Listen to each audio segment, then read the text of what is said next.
Muy buenos días. La Procuraduría General de la Nación y el Instituto de Estudios del Ministerio Público les dan una calurosa bienvenida a este segundo día del Cuarto Congreso Internacional de Derecho Disciplinario, Perspectivas del Poder Disciplinario en Colombia y aspectos cruciales de la reforma al Código Disciplinario Único. Como ustedes han podido testificar, el Instituto de Estudios, en su calidad de unidad de capacitación del Ministerio Público, se preocupa por analizar las necesidades de información y organiza este Congreso pensando en invitar a los más reconocidos juristas y académicos para que expongan desde sus diferentes ópticas los temas que indudablemente despiertan el mayor interés en la actualidad.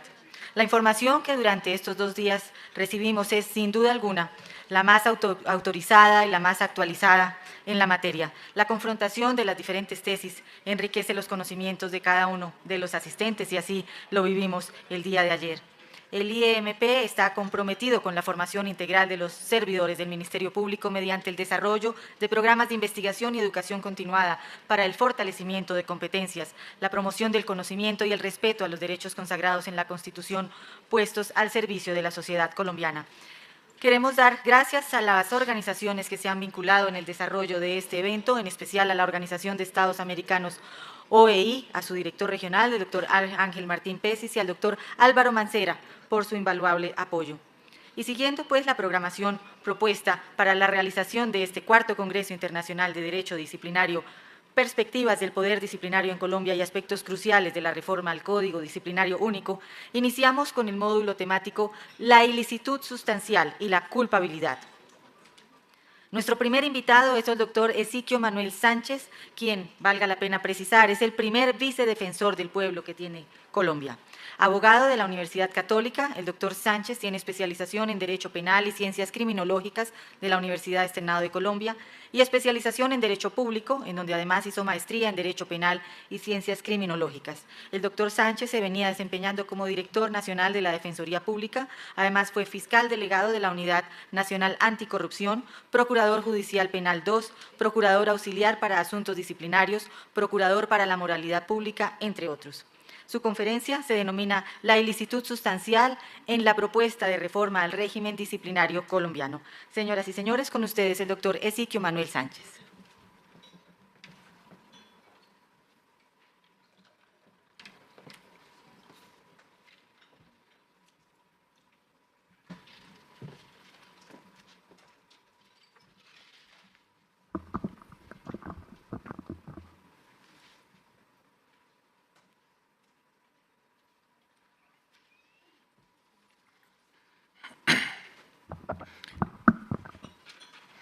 Bueno, muy buenos días para todas y todos.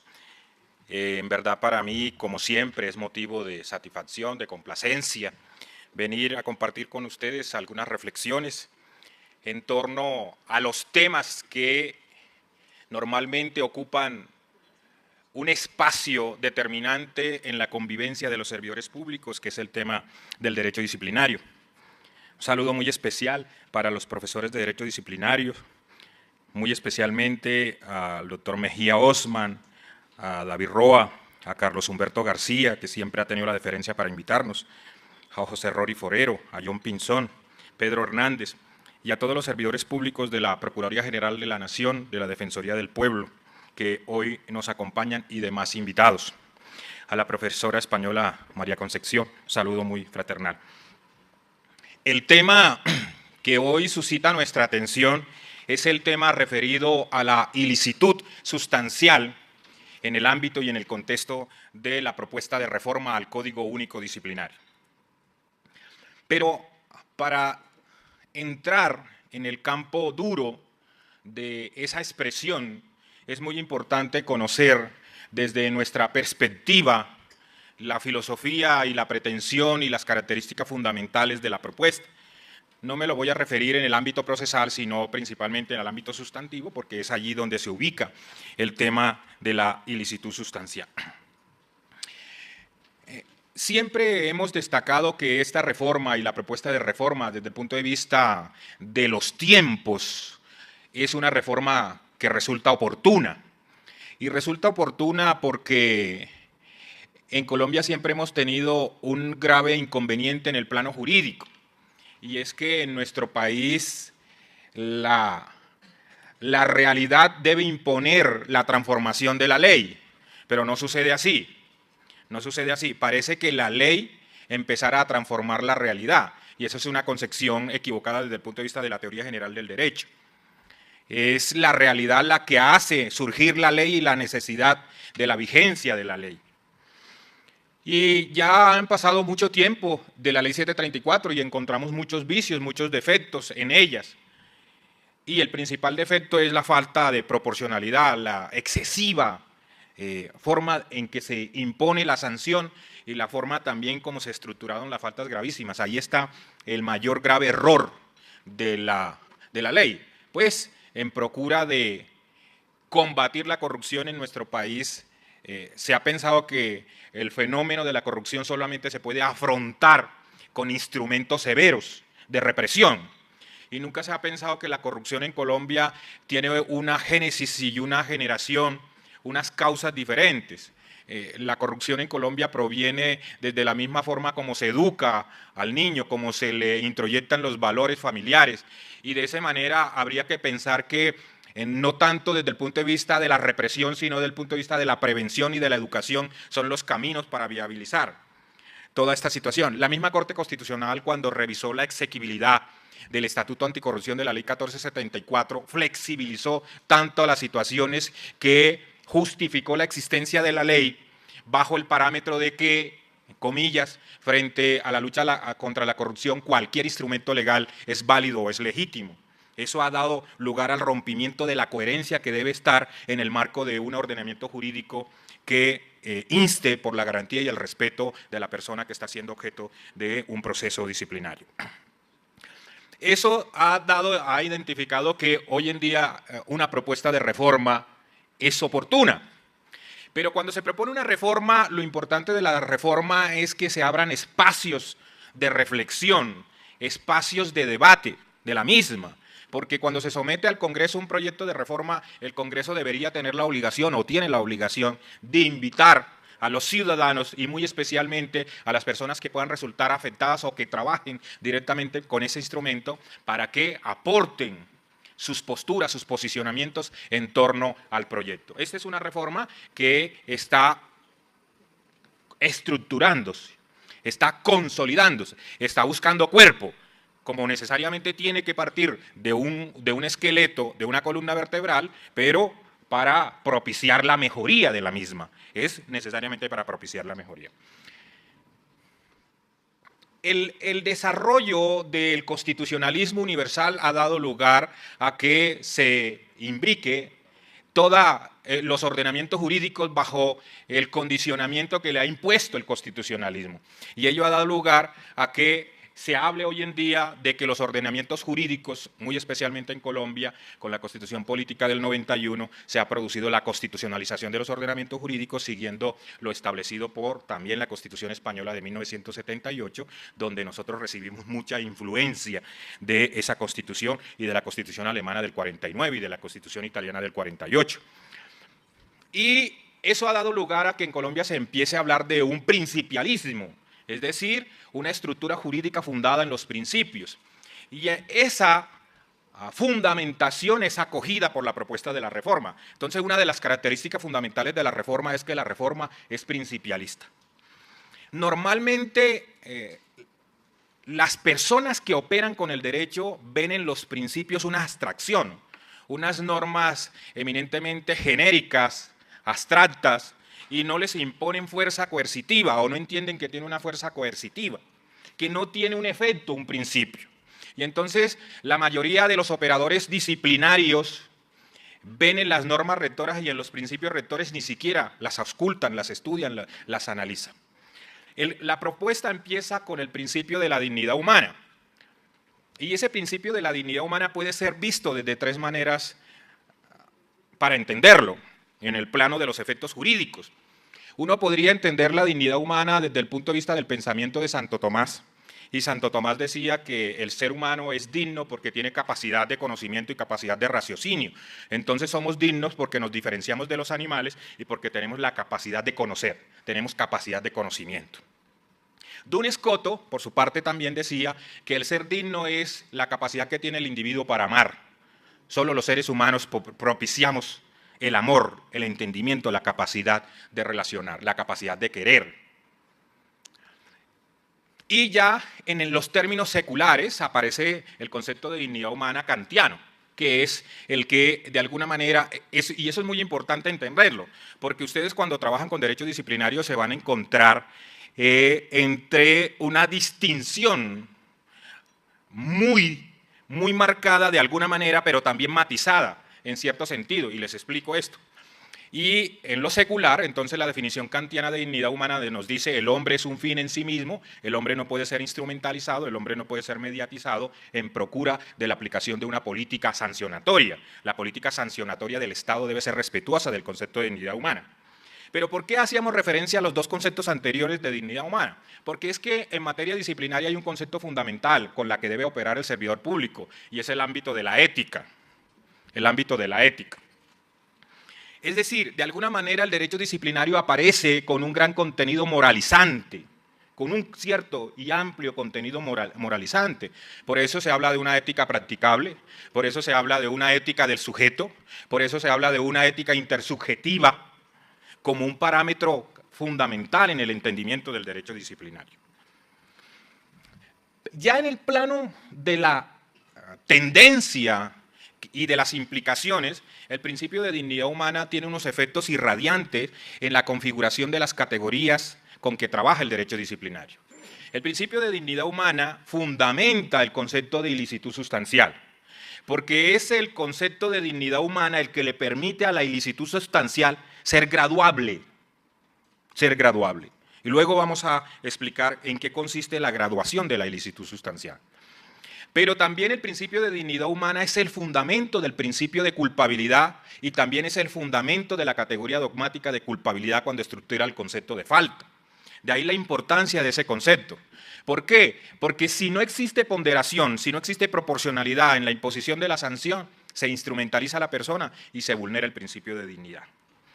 Y eso es el entendimiento que ha hecho la propuesta de reforma a la ley 734 bajo el entendido de que solo el régimen disciplinario estaba aislado de los otros regímenes con los que se actúa en Colombia. El Código de Procedimiento Penal, la ley 906-2004 empieza con el principio de dignidad humana.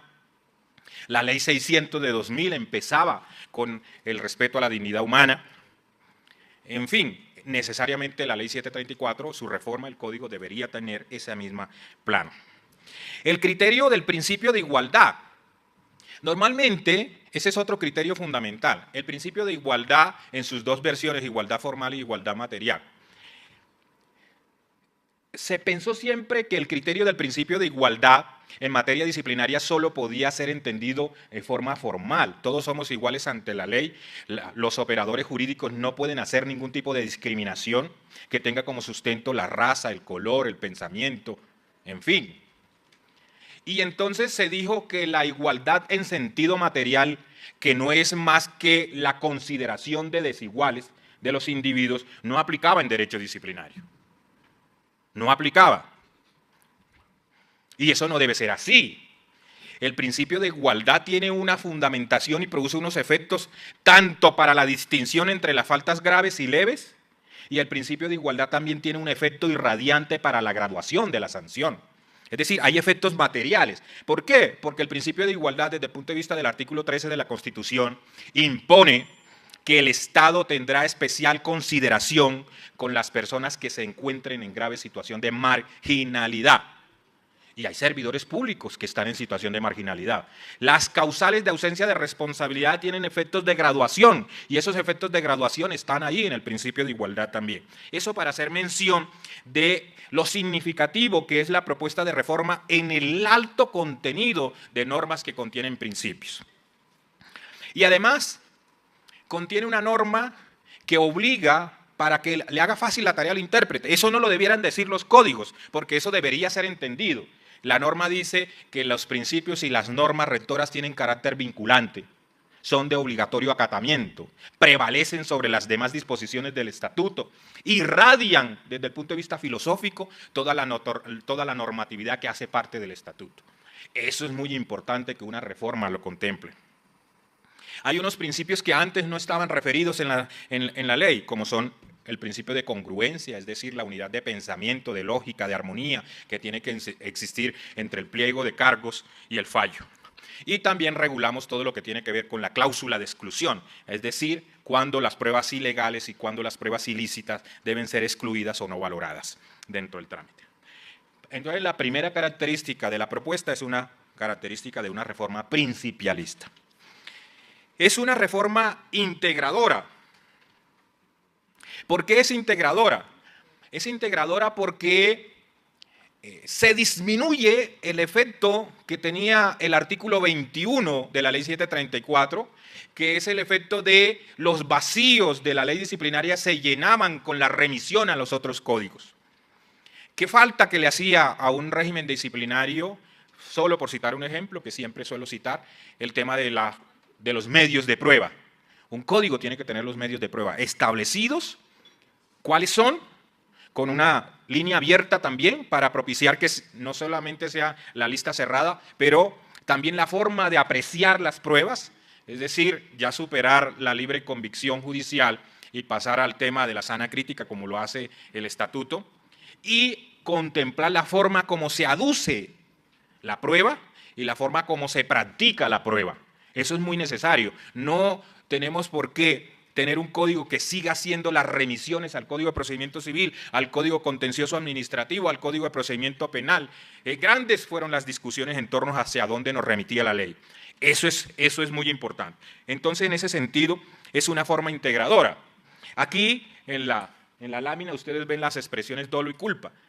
Nos teníamos que remitir al Código Penal para saber qué era el dolo indisciplinario, con todas las discusiones que eso trajo, qué era la culpa, ya lo hemos integrado, ya hay un dolo propio del derecho disciplinario, ya hay un concepto de culpa propio del derecho disciplinario.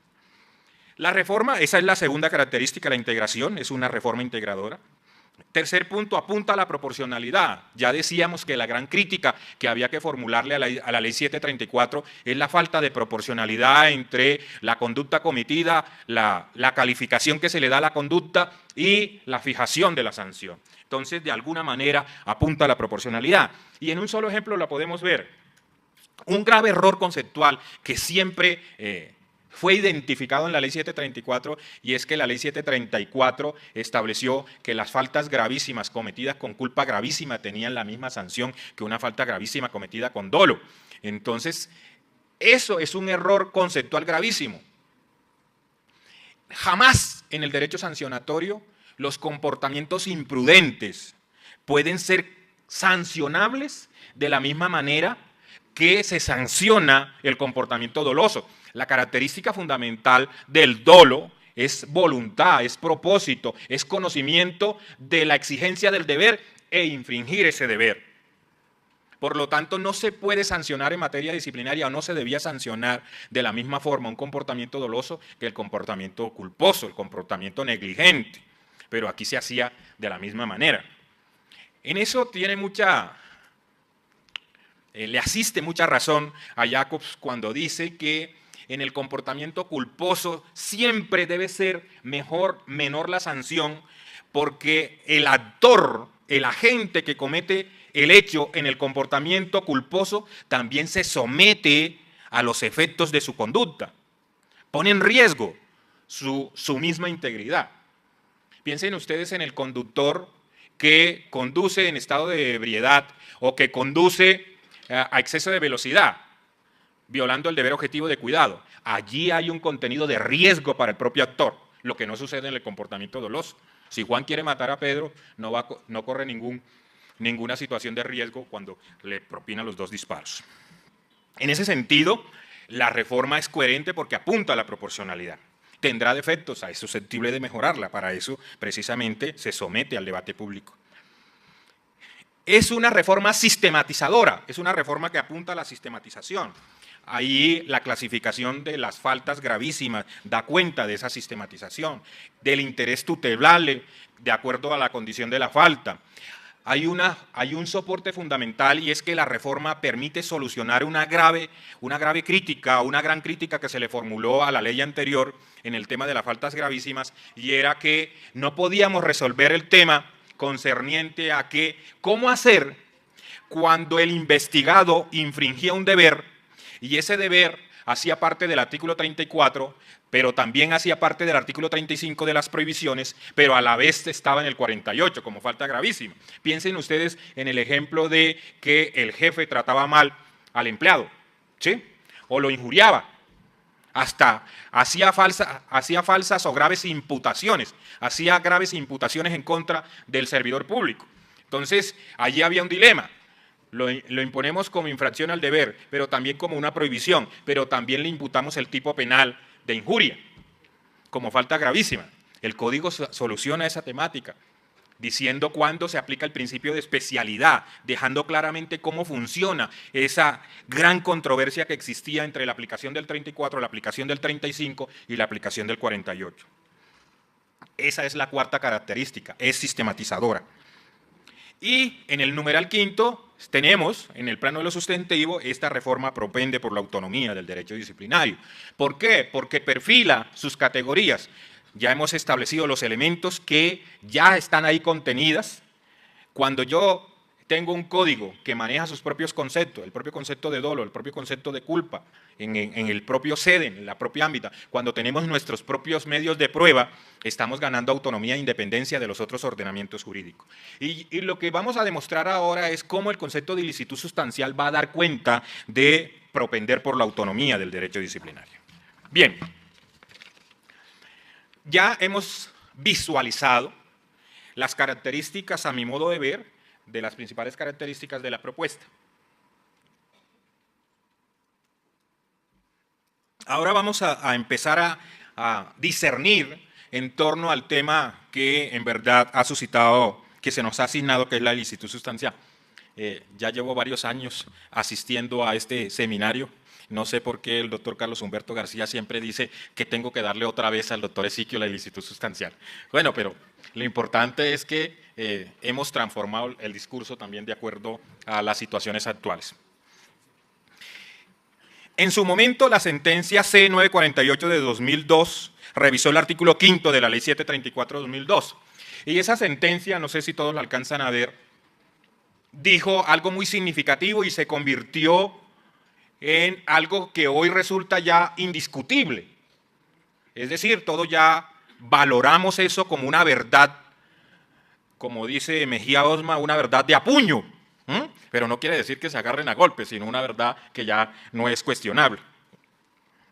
Ahí dice, esa sentencia dice, no se puede utilizar en derecho disciplinario la expresión lesividad, habida cuenta de que la misma denota un sistema de injusto montado sobre la base de la lesión a bienes jurídicos tutelados, cuya impuesta en peligro o lesión origina la antijuridad material. Entonces lo que dice la sentencia es, en materia disciplinaria no podemos hablar de lesividad, no podemos hablar de antijuridicidad material y no podemos hablar de bienes jurídicos. Si siguiéramos hablando y no hiciéramos la distinción, dice la misma Corte, llegaría el día en que el legislador, sin más ni más, podría convertir sin ningún problema todos los ilícitos disciplinarios en injustos penales. ¿Correcto? Ese es el presupuesto bajo el entendimiento de lo que es la ilicitud sustancial. Es decir, no podemos operar en derecho disciplinario con el mismo concepto y la misma categoría y la misma fundamentación con que se trabaja en derecho penal. En derecho penal se habla de antijuridicidad material, en derecho disciplinario de ilicitud sustancial. Ahora bien, ¿en qué ha cambiado el concepto a partir de la propuesta de reforma? Tenemos el artículo 5 y tenemos el artículo 10. En el artículo 5, es el artículo actual, dice ilicitud sustancial. Dice, la falta será antijurídica cuando afecte el deber funcional sin justificación alguna. Esa es la norma actual de la Ley 734. ¿Cómo se cambió la redacción?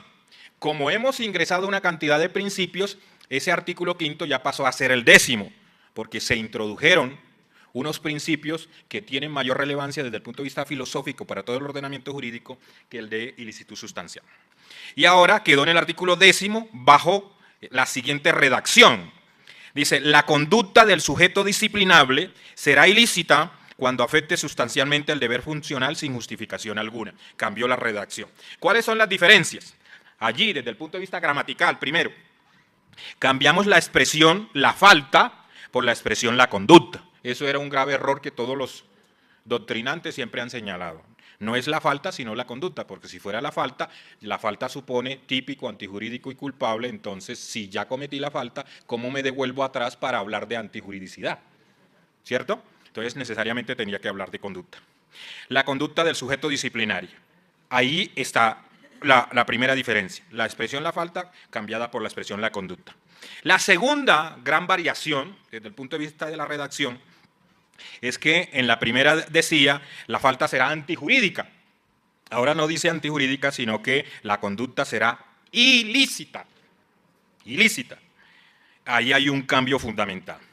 Y alguien ha dicho, pero ¿por qué pusieron o colocaron allí en la redacción de la norma el sujeto disciplinable? Esa expresión sujeto, algunos dicen es peyorativa. No se debe hablar de sujeto, ¿sí?, sino del agente. Pero aquí tiene un efecto y una expresión eminentemente procesal. Cuando hablamos de sujeto disciplinable estamos diciendo o haciendo alusión a la persona que está siendo investigada, pero que es titular de un conjunto de derechos y garantías al interior del proceso. Entonces la expresión sujeto disciplinable ahí se utiliza desde el punto de vista en sentido procesal. Bien,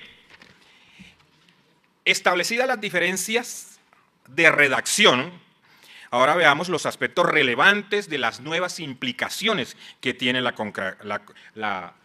nueva redacción. Primero, ya hoy queda claro que la ilicitud sustancial es un principio y norma rectora. Es un principio y una norma rectora que en el sentido del artículo 23 tiene una prevalencia, que le da prevalencia a los principios rectores sobre todas las disposiciones. Era muy importante que en la confección de la reforma no se sacara la disposición. Yo, cuando revisaba otra vez la reforma, estaba supremamente preocupado porque hubieran excluido de la propuesta el artículo 51. ¿Sí? El artículo 51. Hoy, ese artículo 51, que es la facultad que tiene el superior para hacer llamados de atención sin necesidad de que el comportamiento sea objeto de una investigación. Entonces, hoy pasó a ser el artículo 69. Y en el artículo 69 se establece la preservación del orden interno. Allí nos establece una norma que es muy importante para el derecho disciplinario. Las personas, lamentablemente, son disposiciones que no deberían estar porque son tan entendibles que no deberían estar. Pero nosotros los colombianos, si no están las cosas escritas, entonces no las acatamos. Cuando hacíamos el Código Penal de 2000, el fiscal Gómez Méndez nos llamó la atención porque nosotros habíamos sacado del principio de culpabilidad esa partecita del código que decía queda proscrita la responsabilidad objetiva. Y pensábamos, los que construimos el Código Penal, que eso no debería estar en un Código Penal porque eso es entendible. Y Gómez Méndez se emberracó y dijo, no, es que en Colombia, si no está escrito, no lo aplicamos y no lo practicamos. Hay que seguir bajo el entendimiento de que la ley nos impone esos criterios. Entonces, la importancia de esta norma está en que establece el primer filtro de lo que debería ser objeto de análisis al interior de los procesos disciplinarios. Y ese artículo permite empezar a pensar que el injusto disciplinario es sometible a graduación, ¿correcto? Porque si hay una norma que dice cuándo no ingresamos a la estructura de la falta, porque no hay ilicitud sustancial, esa misma norma nos permite decir, ya ingresado al ámbito disciplinario, usted tiene que tener la posibilidad de valorar la forma en que se afecta sustancialmente el deber. Es decir, ahí hay un gran contenido, se introduce un alto contenido de graduación del ilícito. Bien, establecido el filtro, podemos pasar al numeral tercero. Y la tercera relevancia, aspecto relevante, es que así como está confeccionado, esta disposición permite sostener la teoría de la inescindibilidad. La teoría de la inescindibilidad. Ese criterio, así como está configurado, como estamos hablando de ilícito disciplinario y de ilícito sustancial, una de las grandes concepciones que maneja el derecho disciplinario es que lo típico y lo antijurídico, que ahora sería lo ilícito disciplinario, está vinculado de forma inescindible. Ahora sí tiene mucha fuerza hablar de que en materia disciplinaria lo típico y lo antijurídico se unen de forma inescindible, vinculados estrechamente para hablar de un ilícito disciplinario. Esta reforma tan criticada por Gómez Pavalló, ¿sí?, pareciera que hubiera sido hecha por él, porque ahí dejó un soporte para su teoría, ¿sí? Hoy ya nadie le va a discutir la inescindibilidad. Numeral cuarto, en el punto cuarto nos dice, le da prevalencia al desvalor de acto. Da prevalencia al desvalor de acto. Sigue teniendo ese alto contenido ético de darle prevalencia al desvalor de la intención sobre el desvalor del resultado, bajo el criterio de que los tipos disciplinarios son tipos confeccionados como tipos de infracción de deber, pero el concepto de deber tiene que ser manejado desde el punto de vista de lo sustancial. Darle prevalencia al desvalor de acto no puede ser equivalente a decir que en materia disciplinaria se sanciona por el solo hecho de infringir el deber. No se impone el deber por el deber mismo. No se puede imponer el deber por el deber mismo. ¿Estamos?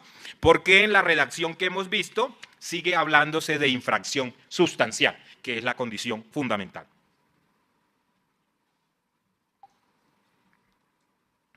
Implica necesariamente un juicio de sustancialidad. Un juicio de sustancialidad. ¿Por qué? Ahí es donde está la tarea del operador jurídico. Ahí es donde el operador jurídico impone su experiencia.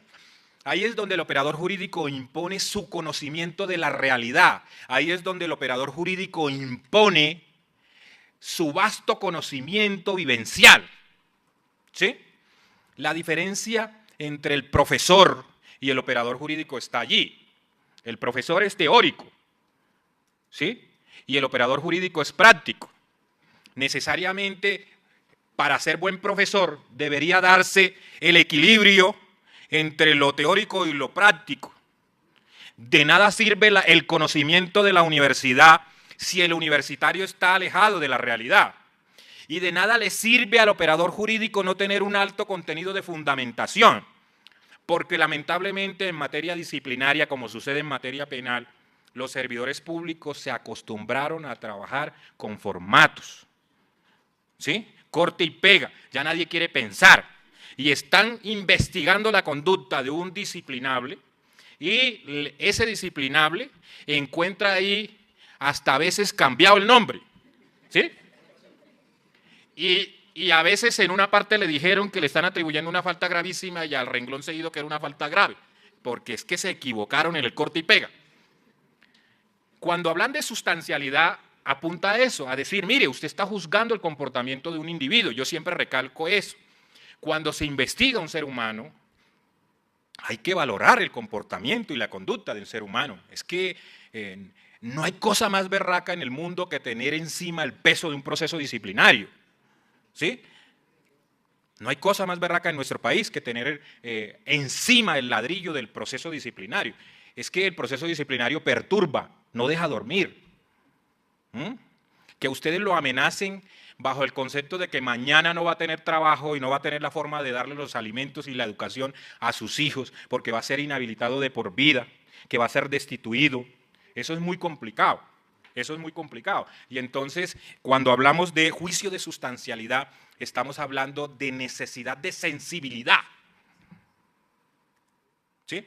Nosotros los servidores públicos nos convertimos tan automáticos, tan rutinarios, que nos olvidamos de la existencia de los demás. Y no debiera ser así, ¿vale? Bien, numeral sexto. Es procedente la teoría de los elementos negativos del tipo. ¿Sí?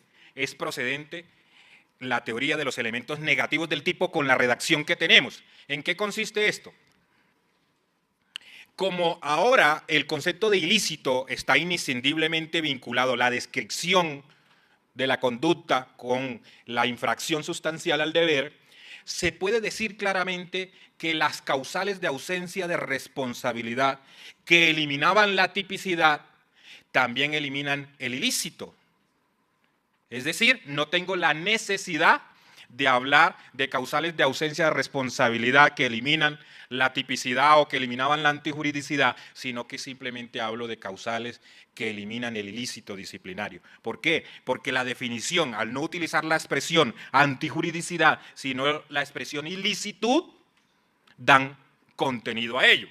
Por ejemplo, una colisión deber-deber. Es decir, el servidor público se le reconoce que infringió un deber para darle prevalencia a otro deber que tiene una mayor fuerza constitucional o legal que el sacrificado. La gente dirá, bueno, ¿y en qué se ampara? ¿En una causal de atipicidad? Hoy podrá decir simplemente es una causal de ilicitud. No hay ningún problema, por virtud de la forma como está redactada la disposición. Eso es muy importante. Séptimo, permite la graduación del ilícito. Ya hablábamos de eso. Al hablar de ilicitud sustancial, la ilicitud sustancial permite la graduación, porque le impone al operador jurídico la necesaria tarea de decir por qué él consideró que en ese evento se infringió sustancialmente el deber. La nueva redacción da sentido a los moduladores de la actuación disciplinaria.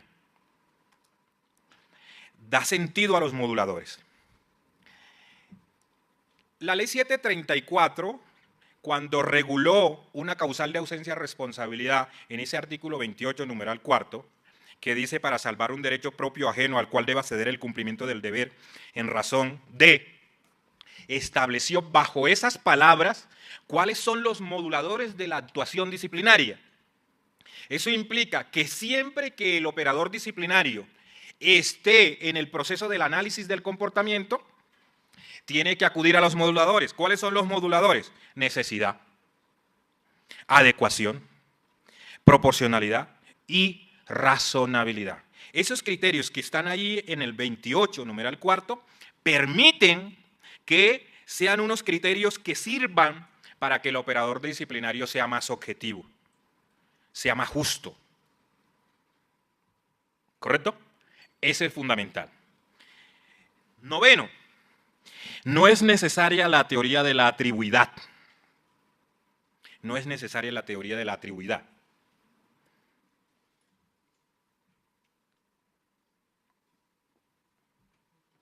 ¿Qué es la teoría de la atribuidad o teoría de la atribuidad? ¿Vale?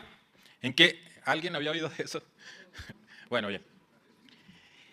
Una de las grandes discusiones teóricas que existían en materia disciplinaria era ¿qué pasa con la legítima defensa y qué pasa con el estado de necesidad en materia disciplinaria?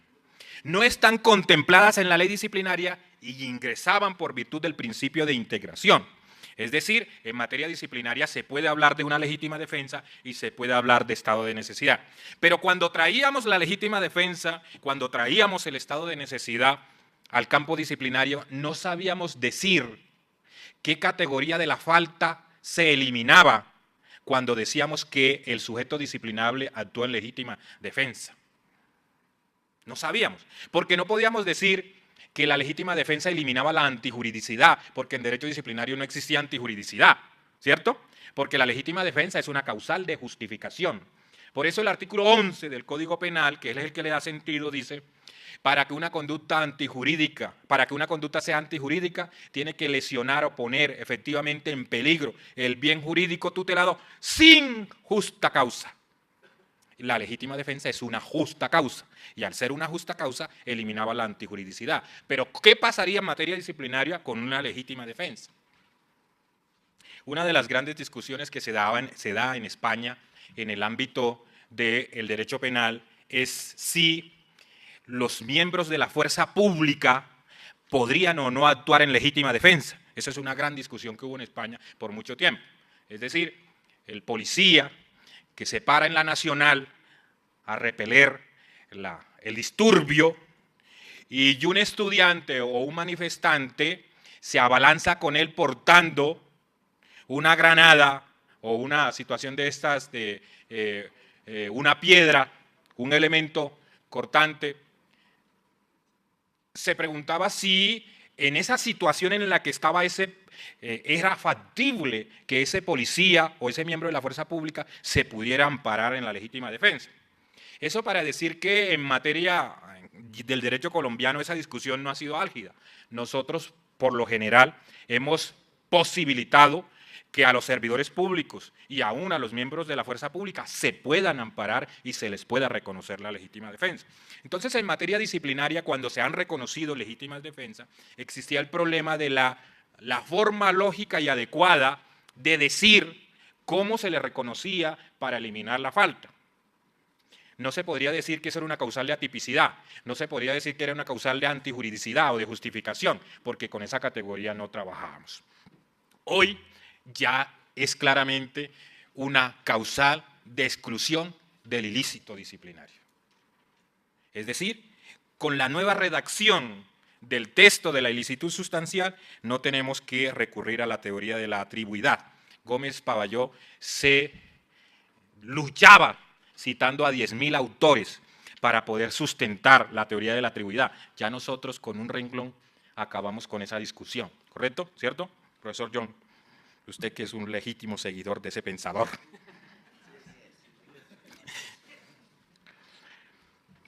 Décimo, permite la utilización de los criterios de materialidad.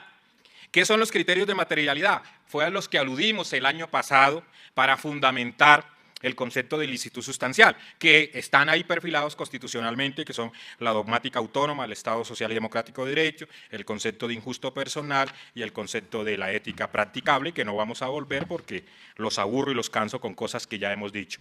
Muchas gracias, Dios los bendiga, un abrazo.